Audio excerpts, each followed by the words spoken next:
Cipher case में बानी chairman PTI और शाह महमूद कुरैशी की जमानत मंजूर। सुप्रीम कोर्ट का 10-10 लाख रुपए मचल के जमा कराने का हुक्म। दौरान समाअत जस्टिस मंसूर अली शाह ने पूछा, सवाल यह है साइफर मामले पर किस मुल्क दुश्मन को फायदा हुआ? प्रोसिक्यूटर बोले, पाकिस्तान के अमेरिका के साथ ताल्लुकात खराब हुए। जस्टिस मंसूर अली शाह ने रिमार्क्स दिए, ये नहीं बता रहे किस मुल्क को फायदा हुआ। गैर मुल्की ताकत का फायदा किसी गवाह के बयान से साबित नहीं हो रहा। इस वक्त बानी पीटीआई का नहीं, अवाम के हुकूक का मामला है। अदालत ने सजाए मौत की दफात की बुनियाद वाज़ेह करने की हिदायत कर दी। बहुत दिनों के बाद साइफर केस की हवा निकल चुकी है, एक बात का बतंगड़ बनाया गया और आज साइफर केस अपने अंजाम को पहुंच गया। जैसे इसमें बेल और ऐसी ऑब्जर्वेशंस आई हैं, ऐसे व्यूज एपेक्स कोर्ट के, सुप्रीम कोर्ट ऑफ पाकिस्तान के आ गए हैं, जिनको अब ट्रायल में संभालना सरकार के लिए बहुत मुश्किल है। मेरा ख्याल है बेहतर ये होगा कि अब वो किसी और केस की तरफ जो है वो रुख करें, जो कि एक ट्रेंड चल रहा है अनफॉर्चुनेटली कि एक के बाद एक मुकदमा। साइफर केस के गुब्बारे से हवा निकल चुकी। हकीकी मानों में केस आज सिफर हो चुका है। पाकिस्तान तहरीक इंसाफ के वकील बैरिस्टर सलमान सफदर की फैसले के बाद मीडिया टॉक। बोले, प्रोसिक्यूटर अदालती सवालात का जवाब देने में मुकम्मल नाकाम रहे। सरकार साबित नहीं कर सकी कि ये सजाए मौत का केस है। मेहरबानो कुरैशी गुफ्तगू करते हुए बोली, हम आइन और कानून की हुक्मरानी के लिए खड़े हैं। वालिद और बानी चेयरमैन पीटीआई को जमानत मिलने पर बहुत खुशी है।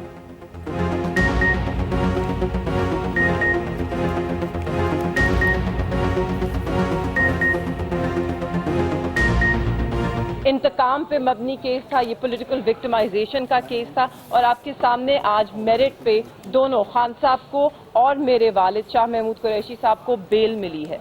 यही बेल अच्छा होता कि उन्हें सेशंस कोर्ट से मिल जाती, अच्छा होता कि यही बेल उन्हें हाई कोर्ट में मिल जाती, मगर बहुत ही अच्छा हुआ कि आज सुप्रीम कोर्ट ने उन्हें ये बेल ग्रांट की है। तहरीक इंसाफ का इंतखाबी निशान बल्ला रहेगा या नहीं, फैसला आज मुतवक्के।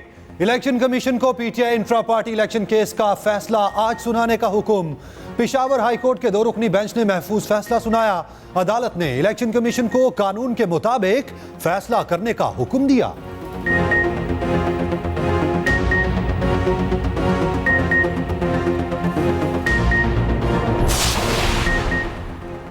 सुप्रीम कोर्ट का लेवल प्लेइंग फील्ड की तमाम शिकायत के इजाले का हुक्म। इलेक्शन कमीशन को फौरी तौर पर सियासी जमातों से मुलाकात की हिदायत। पीटीआई की लेवल प्लेइंग फील्ड फराहम करने की दरख्वास्त पर समाअत। जस्टिस अतहर मिनल्लाह ने रिमार्क्स दिए, वज़ाहर लेवल प्लेइंग फील्ड ना मिलने का इल्ज़ाम दुरुस्त है। उस्मान डार की वालिदा के साथ जो हुआ, निगरां हुकूमत और इलेक्शन कमीशन ने कुछ नहीं किया।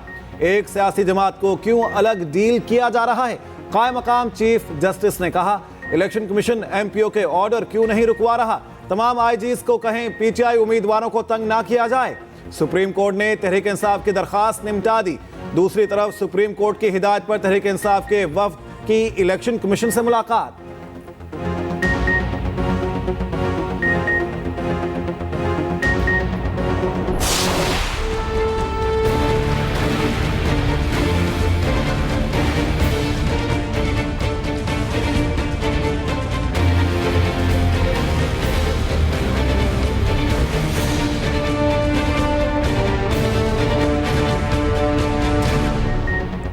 सियासी जमातों की मुश्किल हल, कागजात नामजदगी के लिए मजीद वक्त मिल गया। इलेक्शन कमीशन ने तारीख में 2 दिन तौसी कर दी। 24 दिसंबर तक पेपर जमा करवाए जा सकेंगे। नजरसानी शुदा शेड्यूल जारी। इलेक्शन कमीशन के मुताबिक इंतखाबात 8 फरवरी को ही होंगे। सियासी जमातों ने तारीख में तौसी की दरख्वास्त की थी। JUI, नून लीग, BAP और MKM ने रुजू किया। रिटर्निंग अफसरान के दफातर में उम्मीदवारों का रश कम हो गया।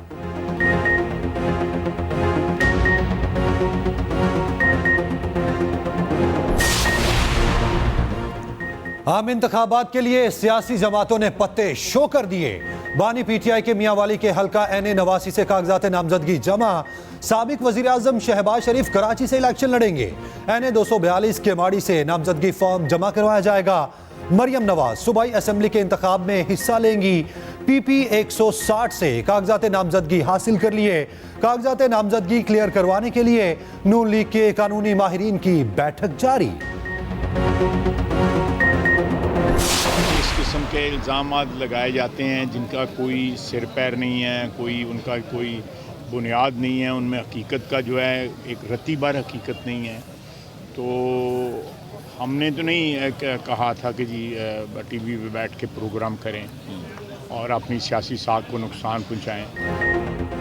साबिक वज़ीर दिफा ख्वाजा आसिफ ने कागजात नामजदगी जमा करवा दिए। सियालकोट के हल्के NA 71 से मैदान में उतरेंगे। सूबाई असम्बली की 2 नशिस्तों पर भी इंतखाब लड़ने को तैयार।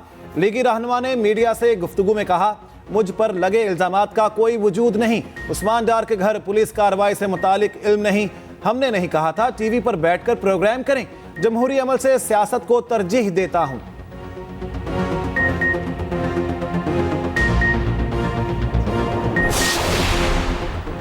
बिलावल भुट्टो का लाहौर से इंतखाब लड़ने का फैसला। चेयरमैन पीपल्स पार्टी NA 128 से उम्मीदवार कागजात नामजदगी जमा करवा दिए। NA 148 से यूसुफ रजा गिलानी किस्मत आजमाएंगे। 151 से अली मूसा गिलानी उम्मीदवार बन गए। सेहवन के हल्के PS 77 से मुराद अली शाह इलेक्शन लड़ेंगे। साबिक वजीर आला ने कागजात नामजदगी जमा करवा दिए। मीडिया से गुफ्तगू में पीपल्स पार्टी की फतह की पेशगोई कर दी। कहा, पंजाब में नून लीग वाले कमरे से बाहर नहीं निकल रहे। पंजाब से जीतकर मुल्क की सबसे बड़ी जमात बनकर सामने आएंगे।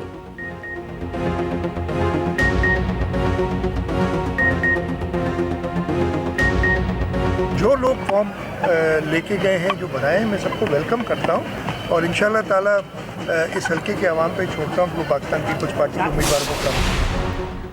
जहांगीर तरीन NA 155 लोधरा से इलेक्शन लड़ेंगे। कागजात जमा करवाने के लिए काफिले की सूरत में पहुंचे अलीम खान NA 119 और 117 से हिस्सा लेंगे।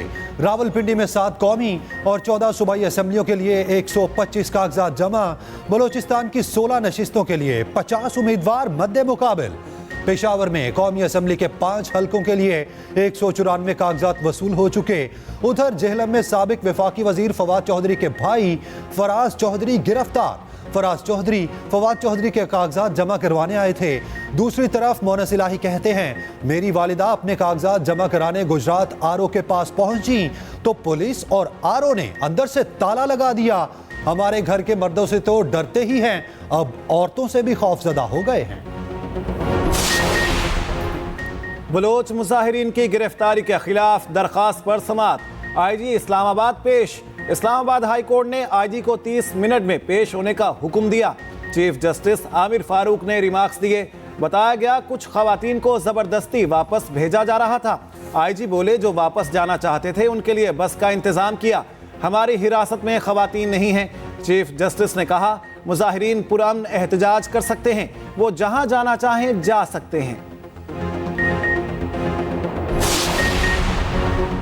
लाहौर में FBR का टैक्स चोरी पर शुगर मिल के ऑफिस पर छापा। FBR जराये के मुताबिक मुबैना तौर पर परवेज इलाही, मोनिस इलाही के खानदान की मलकियती शुगर मिल के कंप्यूटर और दीगर रिकॉर्ड कब्जे में ले लिया गया। शुगर मिल पर मनी लॉन्ड्रिंग और टैक्स चोरी के इल्जामात पहले भी लगते रहे हैं। परवेज इलाही और उनके खानदान पर जखीरा अंदोजी करके पैसा बनाने का इल्जाम है।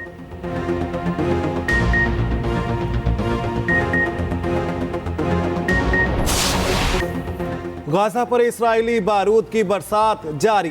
230 मकामात पर सेहूनी फौज की बमबारी।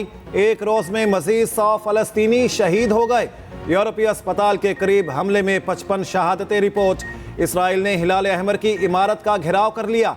गाजा के इलाके शुजाया पर कब्जे का दावा। शिमाली गजा के तमाम अस्पताल गैर फाल। सेहूनी वजीर आजम की हट धर्मी बरकरार। कहा, मकासिद के हुसूल तक जंग जारी रखेंगे, फौजियों की हिफाजत के लिए कुछ भी करेंगे।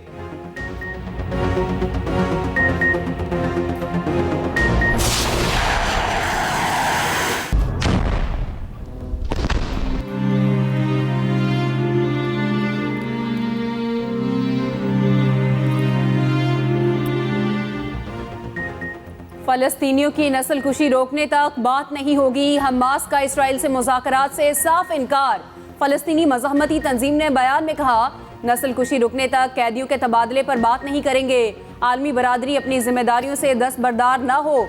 10 मुल्की इत्तेहाद कशीदगी में इजाफे का सबब बनेगा। तमाम ममालिक से मलेशिया जैसा जुर्रतमंदाना मौक़िफ़ अपनाने की अपील। उधर हमास के जवाबी वार जारी। तल अबीब पर रॉकेट दाग दिए। मुतअद्दिद इस्राएली फौजी अंजाम को पहुंच गए। तादाद 137 तक जा पहुंची। मुजाहिदीन के इस्राएली काफिलों पर पुख्ता निशाने, जंगी साजो सामान उड़ा दिया। गजा जंग हार गया। बरतानवी अखबार ने नेतन्याहू को आईना दिखा दिया। द गार्डियन के मुताबिक इस्राएली हुकाम फतह का झूठा ढिंडोरा पीट रहे हैं। इस्राएल गजा में बुरी तरह नाकाम हो चुका। इस्राएली वजीर आजम सच्चाई कभी तस्लीम नहीं करेंगे। अमरीकी खुफिया एजेंसी की रिपोर्ट ने इस्राएल को परेशान कर दिया। रिपोर्ट में लिखा, गजा जंग ने हमास का कद बढ़ा दिया। हमास के असर रसूख में इजाफा हुआ। तंजीम ने खुद को मुस्लिम दुनिया में फलस्तीनी कौज के मुहाफिज के तौर पर खड़ा कर लिया। कैनेडियन वजीर आजम ने इस्राएल को खबरदार कर दिया। जस्टिन ट्रूडो बोले, इस्राएली इक़दामात यहूदी रियासत की हिमायत को खतरे में डाल रहे हैं।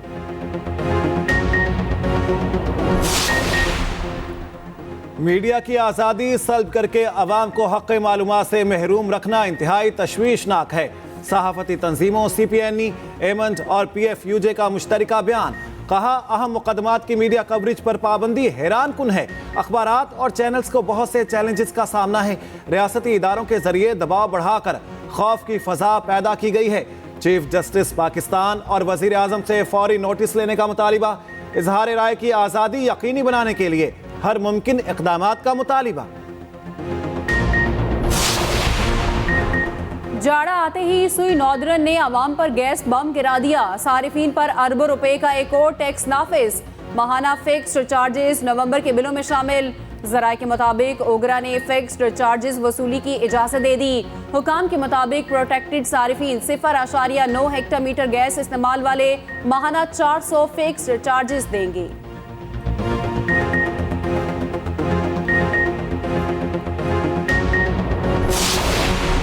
गैर शरई निकाह केस में अहम पेशरफ्त। अदालत ने रजिस्ट्रार इस्लामाबाद हाई कोर्ट को जेल ट्रायल के लिए खत लिख दिया।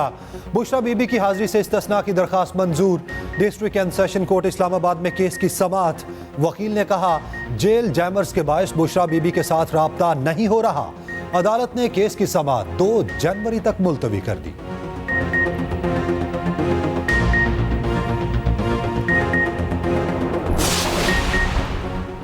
लाहौर में कैप्टन कर्नल शेर खान शहीद फ्लाईओवर का इफ्तिताह। इफ्तिताही तकरीब से खिताब में मोहसिन नकवी ने कहा, CBD में डिप्लोमेटिक एनक्लेव बन रहा है जिससे इलाका मजीद तरक्की करेगा। बरकत मार्केट गार्जन टाउन से वॉल्टन तक सिग्नल फ्री कॉरिडोर बन गया है।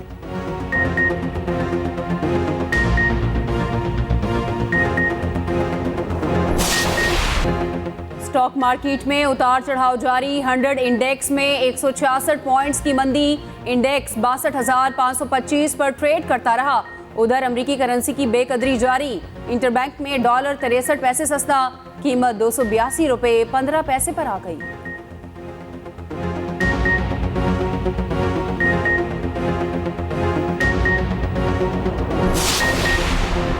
दरगाह हजरत लाल शहबाज कलंदर से 1 करोड़ से जायद मालियत के जेवरात चोरी।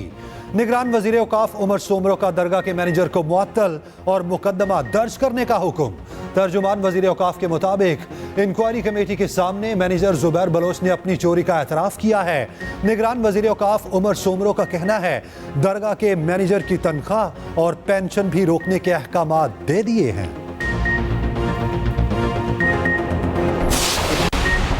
मेलबर्न टेस्ट के लिए पाकिस्तान और विक्टोरिया 11 के दरमियान 2 रोजा प्रैक्टिस मैच। पहले दिन मेहमान टीम के 8 विकेटों पर 327 रन्स। ओपनर इमामुल हक 37 और अब्दुल्ला शफीक 26 रन्स बना सके। सऊद शकील 70 और मोहम्मद रिजवान 50 रन्स बनाकर नॉट आउट रहे। जवाब में मेजबान टीम ने 1 विकेट पर 47 रन्स बना लिए। पाकिस्तान और ऑस्ट्रेलिया के दरमियान दूसरा टेस्ट 26 दिसंबर से शुरू होगा। साल 2023 में फुटबॉल दुनिया भर की तवज्जो का मरकज बना रहा। मैनचेस्टर सिटी ने मुसलसल तीसरी मर्तबा इंग्लिश प्रीमियर लीग का टाइटल अपने नाम कर लिया। अपने आखिरी लीग मैच में चेल्सी को 1 गोल से शिकस्त दी।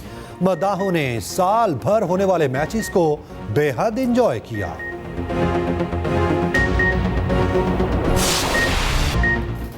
टेनिस की दुनिया में साल 2023 एक बार फिर नोवाक जोकोविच के नाम रहा।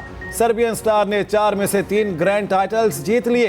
स्पेनिश नौजवान कार्लोस अल्काराज ने भी खूब धाक बिठाई। राफेल नडाल साल भर फिटनेस मसाइल का ही मुकाबला करते रहे।